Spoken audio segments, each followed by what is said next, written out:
Hola, bienvenidos una vez más a estas clases de inglés para noveno año de colegio.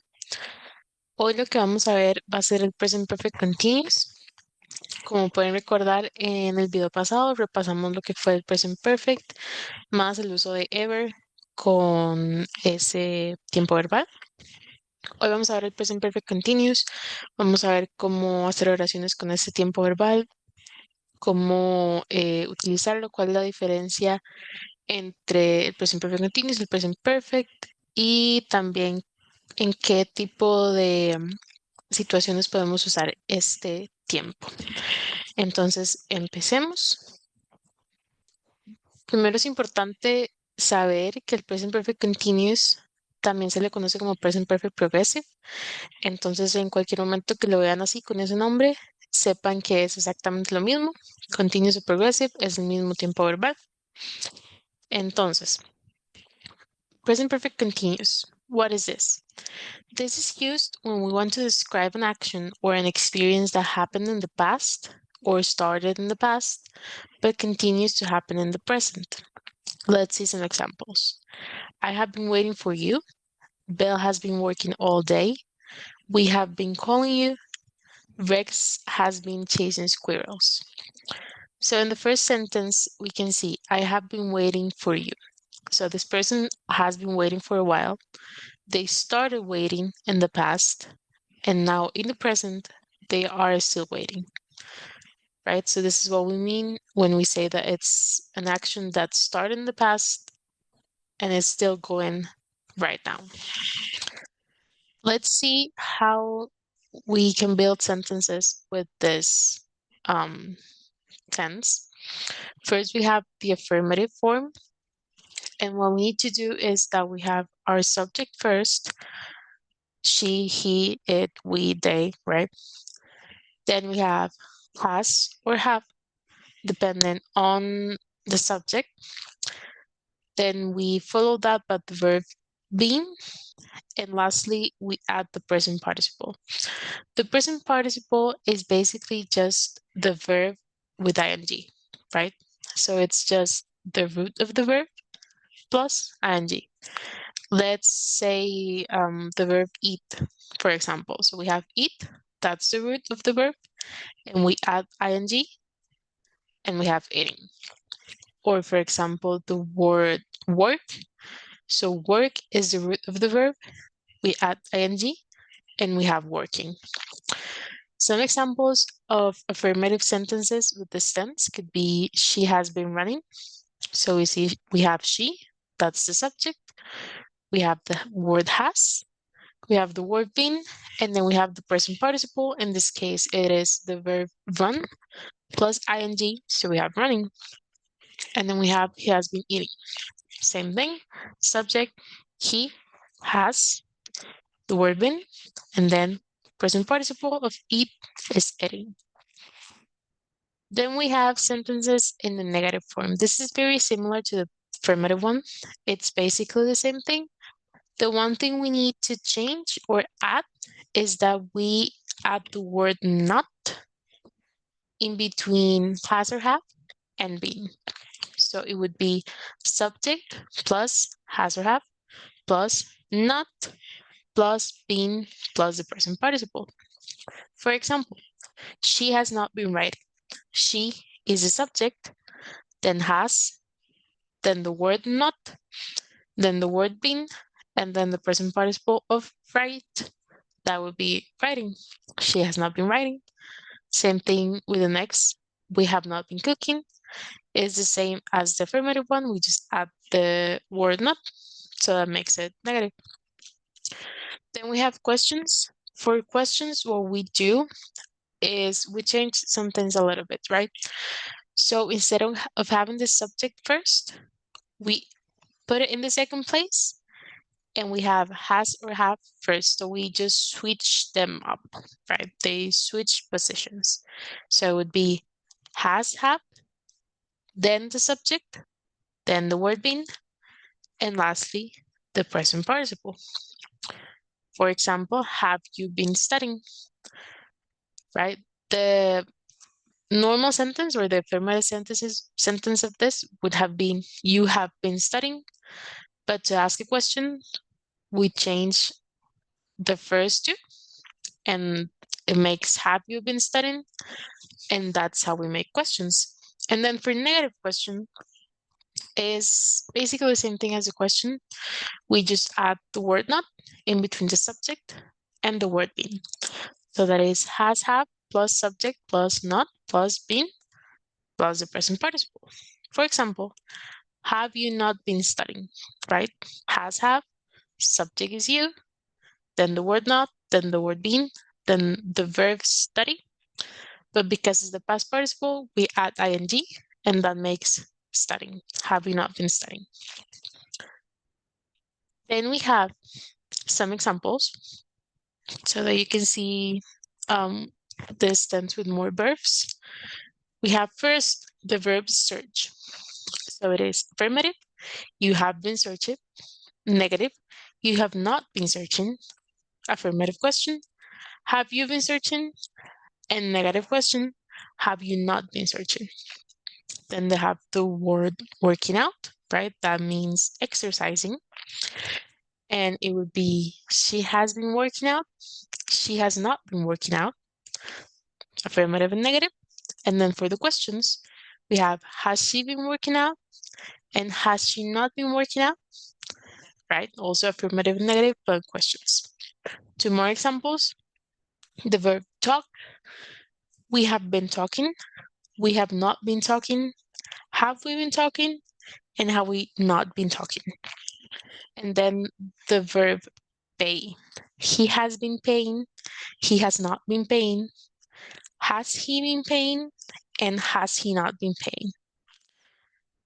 Then, how do we know when to use this verb? In what situations, I mean this tense, in what situations can this tense be used? The first situation we have is ongoing actions. This is when we want to talk about something that started in the past and hasn't been finished, right? It's an action that is still going. For example, we have been waiting for an hour. She has been working since she was 18. I have been working since 9 a.m. And the first one we see, we have been waiting for an hour. We started waiting an hour ago, and we are still waiting. The second one, she has been working since she was 18. She started working when she was 18. She's probably older now, and she's still working. And then the last one, I have been working since 9 a.m. This person went out to work at 9 a.m. It's probably later, maybe 10, maybe 12, and they are still walking. Then we have repeated actions. What does this mean? This is when we want to talk about something that we do over and over and over again, something that we have done several times and we continue doing. So, for example, we have been traveling to China every year in July since 2002. So, this group of people go to China every single year, right? 2002, it's been a while, and they do it every year. It's an action that they repeat over and over again over the years. And he has been calling to make sure that I am okay. So this person is calling this other person again and again to ask her if she's okay. Then we have completed actions with present impact. What does this mean? So we said that this tense is usually used when the action is still happening, it's still going. But sometimes we can use it when the action has already ended, but the action was so important that is important in the present. It's relevant in the present. Okay, let's see an example so that this is a little bit more clear. So let's see the first example. She has been running around all day. That is why she's so tired now. So this person has been, I don't know, doing a lot of chores, shopping, going out for things. She has had a very busy day. And now that has ended. She probably is already home and she is so tired. So the important part is that she now is so tired. Why? Because she has been running around all day, right? This is what it means. She stopped running around all day. That is not longer happening. But now she is tired, and that is because the action that happened, right? Then we have another example. He has been studying all month. That is why he got 100 on the test. So that is kind of like a action reaction thing, right? Like the consequence of this action, it's so important right now that even though the action ended, then we still use the tense because the consequence is very important. So this guy has been studying all month, and that is why he got 100 on the test. He already took the test. He's not studying for it anymore. But because he was studying, he got 100, right? So how do we form the sentences?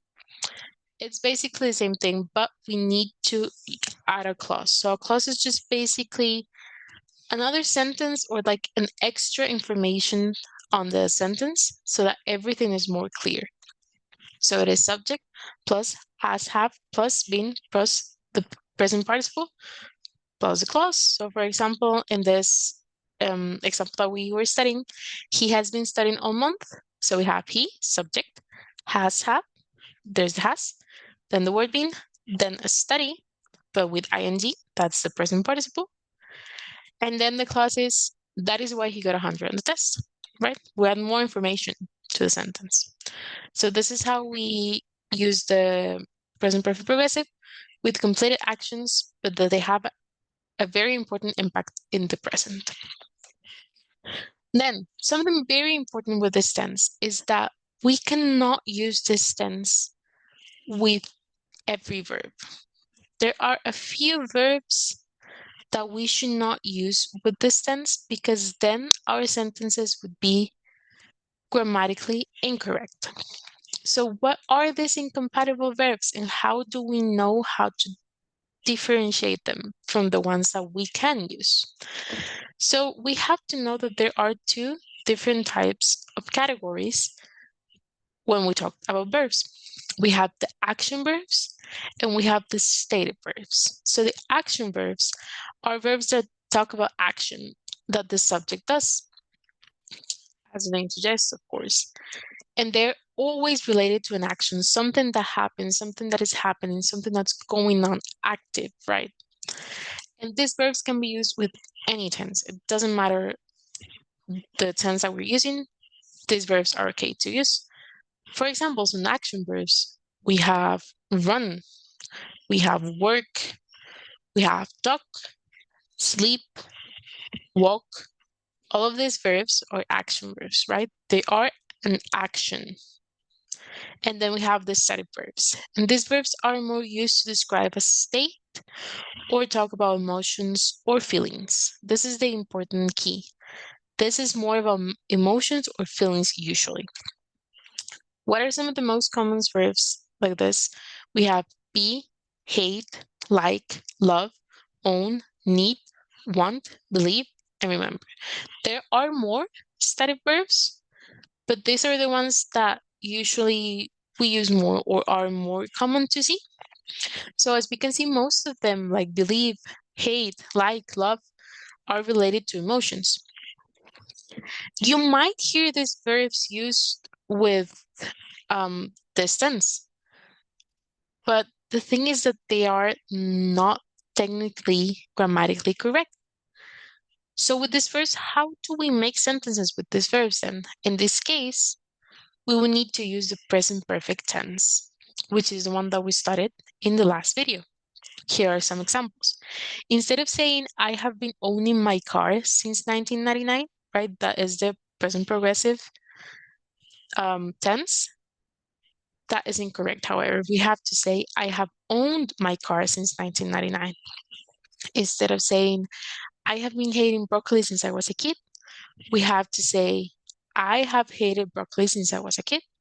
And instead of saying, I have been needing this information to complete my essay, we need to say, I needed this information to complete my essay.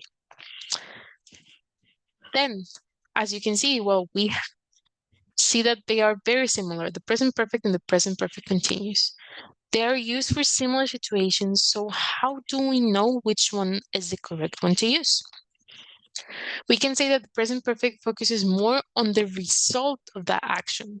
So that means the action happened, okay, but what happened with that action? That's the result.